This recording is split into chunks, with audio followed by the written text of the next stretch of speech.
Bannamateeka b'abasibe abavunaanibwa omusango gw'okutta eyali omuduumizi wa poliisi mu ggwanga Andrew Felix Kaweesi basattira oluvannyuma lw'ab'ebyokwerinda okukwata abasibe basatu ababadde baateebwa ku kakalu ka Kkooti. Abakwatiddwa kuliko Sinaani Hibwaji, Ali Mugoya Butuuyo ne Abdallah Kaala era nga bano bakwatiddwa okwosa eggulo.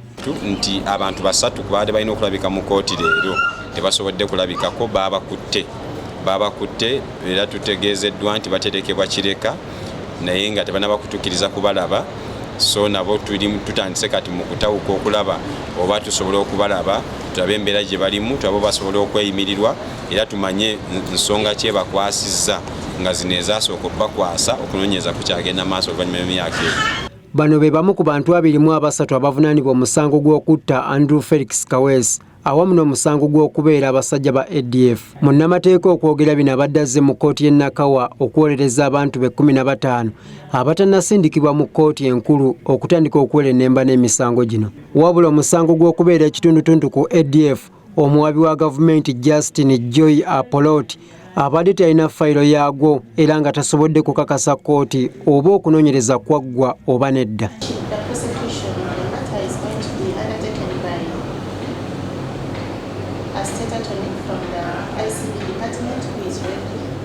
Bino state aliwo talina na lupapula lwonna lwabadde nalwo azze buzinga bwali abadde awoza kimu nti fayiro eri mu ICD oba mu International Crimes Division, so ne bwe yali badde nga okunoonyereza kwaggwa talina kyayinza kukola ki ne fayiro tamanyi nakigenda mu maaso mukazi wa. Bannamateeka basabye kkooti egoba omusango guno nga bagamba nti gavumenti terina bujulizi. Tusabye kkooti egoba omusango ogusooka gwe bagamba nti bano abantu bakkiriza nti bali kitundutundu ku ADF.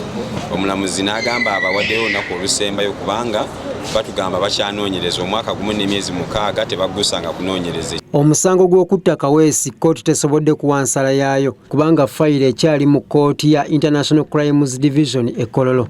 Abawawaabirwa beemulugunyiza ku bakuumaddembe abaatwala ebiwandiiko byabwe okulinda endagamuntu zaabwe oluvannyuma lw'okubakwata.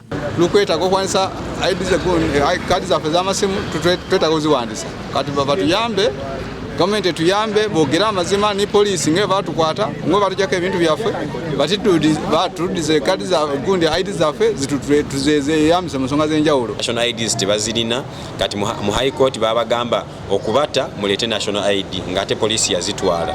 Poliisi bagibuuza egamba ffe twakwatako 2 zokka ate njingirire. Omulamuzi Posiano Odoli asabye oludda oluwaabi okwanguyako okunoonyereza ku misango gino gitandike okuwulirwa. Kkooti eyongezaayo emisango gyombi okutuusa ng'ennaku z'omwezi lumu omwezi ogw'omunaana omwaka guno. Kiyingi Moses, Anet Nakayibaali, Delta TV Amasukulumu.